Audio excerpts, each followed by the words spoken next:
似た体格のプロとアマが同じショットを打とうとしているスイングを比較するよ。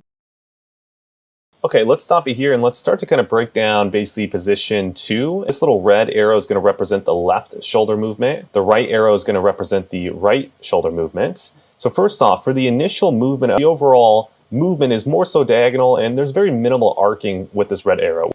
Now already with the amateur golfer, height of the left shoulder is very, very different. Now when it comes to the right shoulder, notice how the initial movement is going to be a working motion to start the movement before it starts to go a little bit more diagonally away from the ball and it kind of straightens out that leftward move. Now if we take a look at the pro, yes, and then from there as well, just like the amateur golfer, then it starts to straighten out as it starts to approach P2. What we're seeing here is when it comes to the left shoulder, the movements are very similar between the two. However, the arcing amount is a little bit more, so that left shoulder is a little bit higher already.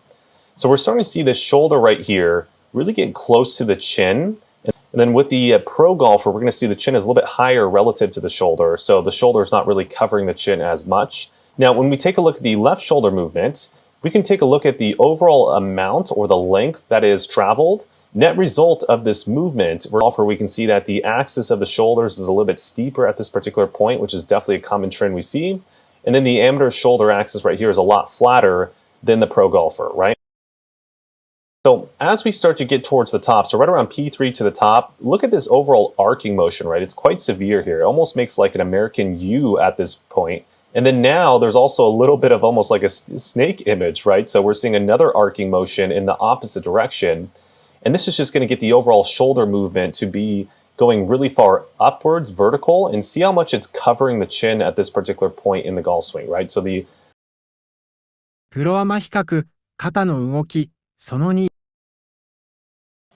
Now, also, if we take a look at the pro here, we're going to see that the pro definitely has some arcing in it as well. However, there's just, first off, only one arcing motion. There's not a second one. And then the overall arcing amount is a lot more subdued. And the overall line from the address to the top of swing is a little bit more direct. And then this one over here, obviously, we can see that the overall length that the red line has is shorter than the pro. And then there's definitely a lot more wobbliness or movement going along here, which gets the shoulder where we talked about with the amateur golfer over here. Now, as we start to see the top of swing with the shoulder movement, we're definitely seeing a little bit of a weird movement with the amateur golfer, which I do want to talk about for this right shoulder. So take a look at the arrow direction. So it's had a really severe arc towards the top, so it's already starting to kind of push out towards the target line quite early. Versus if we take a look at the pro, yes, it's also starting to have an arcing motion and starting to move out towards the target line. However, take note that the overall arc amount is way less sharp. Now, also as we get towards the top, because of the overall arm position here, we're going to see that this trill elbow here with the amateur golfer is starting to get a little bit heavily internally rotated, which just means that it's a little bit more in this fashion towards the top than the pro golfer who's a little bit more holding that external rotation position. Then obviously we're going to see that the wrist conditions are a lot different between the two as well.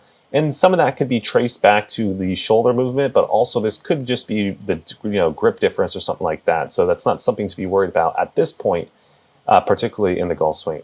But this is pretty much the top of swing differences, and already we're seeing a pretty massive difference. Last thing I should note too as well, just like we talked about at P2 and P3, the overall shoulder axis of the AM is much, much more flat than the professional shoulder axis at this point.